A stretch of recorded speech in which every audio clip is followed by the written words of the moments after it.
Hello guys. 14 जून को जो सुशांत सिंह राजपूत ने जो सुसाइड किया, उसकी वजह से मैं इतनी शॉक्ड हो गई कि ठीक है, जब हमारी ज़िंदगी में बिल्कुल अंधेरा छा जाता है, जहाँ तक मुझे पता है सुसाइड का क्या कारण होता है, कि जब हमको लगता है कि अब कुछ भी उम्मीद बाकी नहीं है और कुछ समझ में ही नहीं आ रहा, अंधेरा ही अंधेरा छाया हुआ है, तो इंसान सुसाइड कर लेता है। वो बात समझ में आती है। पर सुशांत सिंह राजपूत, जिसने मतलब एक मिडिल फैमिली से आया, जिसने एक टीवी सीरियल्स बनाया, जिसने जो एकदम सिंपल सा इंसान लगता था, वो टीवी सीरियल से फिर वो फिल्मों में गया, ठीक है। और उसके बाद वो उसकी फ़िल्में इतनी अच्छी हिट हुई, लोगों ने उसको बहुत पसंद किया। सब कुछ होने के बाद उसका कैरियर पीक पर था, फाइनेंशियल कोई प्रॉब्लम नहीं थी, और उसके बाद ऐसा क्या डिप्रेशन था कि उसने सुसाइड कर लिया। इस चीज़ से हम शॉक्ड हैं। तो मतलब इन्हीं सब चीज़ों को देखते हुए ही मैंने अपना जब चैनल बनाया था पॉजिटिविटी इज़ माई मिशन, उसका मतलब यही था कि जब हमारे लाइफ में एकदम नेगेटिव से नेगेटिव चीज़ें हों, हम डिप्रेशन में हों, तो एक मतलब नेगेटिव तो है, लेकिन उसमें कुछ पॉजिटिव ढूंढना, ये मेरा मेन मिशन था। तो जब इसकी सुसाइड का सोचा तो मैं एक हफ्ते तक बहुत शॉक्ड रही, और मुझे लगा कि यार इसका क्या रीज़न था। जबकि अगर मैं देखती हूँ तो मुझे कुछ समझ में नहीं आता। उसके पास एक मतलब डॉग था, जो कहते हैं कि जिसके पास जो एनिमल से प्यार करते हैं उनको इतना डिप्रेशन नहीं आता। उसकी 4 बहनें थीं, ठीक है, इकलौता लड़का था। फिर ऐसा क्या हुआ, ठीक है। तो मेरा एक मकसद इस चैनल का यही है कि लोगों को, अगर ये कामयाब हो सके, लोगों को केवल ये बताना कि कैसे जिएं जब हमारी ज़िंदगी हो झंडवा और उसके बाद भी हम में हो घमंडवा। मतलब ज़िंदगी झंडवा फिर भी घमंडवा। ये मेरा चैनल का मेन एम है। और जो सुशांत सिंह राजपूत ने किया, मैं रियली बहुत शॉक्ड हूँ। चलिए, क्या किया जा सकता है। एक हमने इतना अच्छा एक्टर खो दिया, इसकी भरपाई कभी हो नहीं सकती। ये एक ऐसा घाव है जो मुझे नहीं लगता कि कभी भर पाएगा।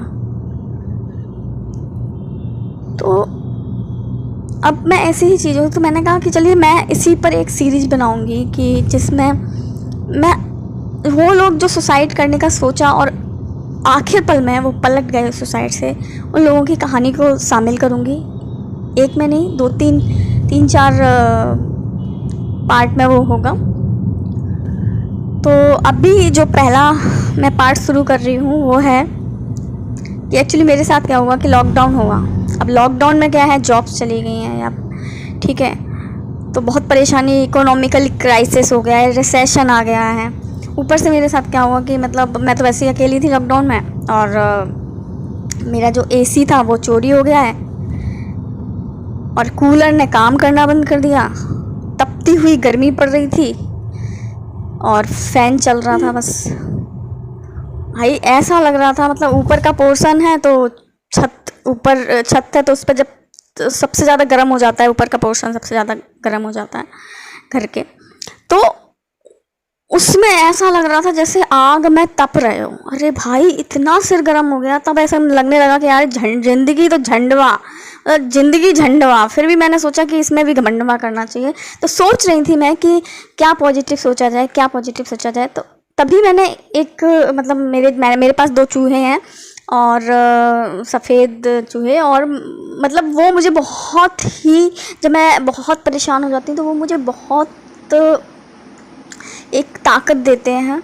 और मैं 1 साल पहले ही ये मतलब दूसरी जनरेशन है, इससे 1 साल पहले मैं इनकी माँ को लेके आई थी, जो इनकी एज बहुत कम होती है, वो इनको जन्म दे के और 1 महीने बाद एक्सपायर हो गई थी।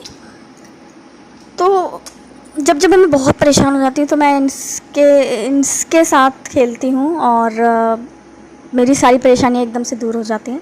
तो मैंने इनको क्या देखा, अब ये लोग क्या करते हैं उस टाइम पे, तो मैंने देखा कि इनको भी गर्मी लग रही है। अब ये तो बोल नहीं सकते, हम तो अपना मतलब चलो गर्मी का कुछ कर सकते हैं, लेकिन उसके बावजूद भी इनको गर्मी लग रही थी। और उन लोगों ने जो तरीका अपनाया वो वाकई में इतना कारगर था कि आप ये कहेंगे कि मतलब ठंडा ठंडा कूल कूल, एसी और कूलर से भी ज़्यादा ठंडक, उस तरीक़ों को मैंने अपनाया इन चूहों से सीख कर।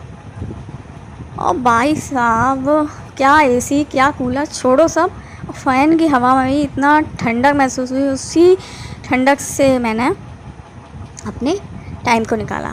तो देखते हैं इस वीडियो में आगे कि कौन सा वो तरीका था और किस तरीके से मैंने ठंडा ठंडा कूल कूल एहसास पाया। और ज़िंदगी जो झंड होती है, झंडवा है, उसमें भी घमंड करने के कई सारे रीज़न हैं। तो देखते हैं इस वाले वीडियो को, आइए।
आप लोग यकीन नहीं मानोगे, मैंने भी इसी तरीके को अपनाया।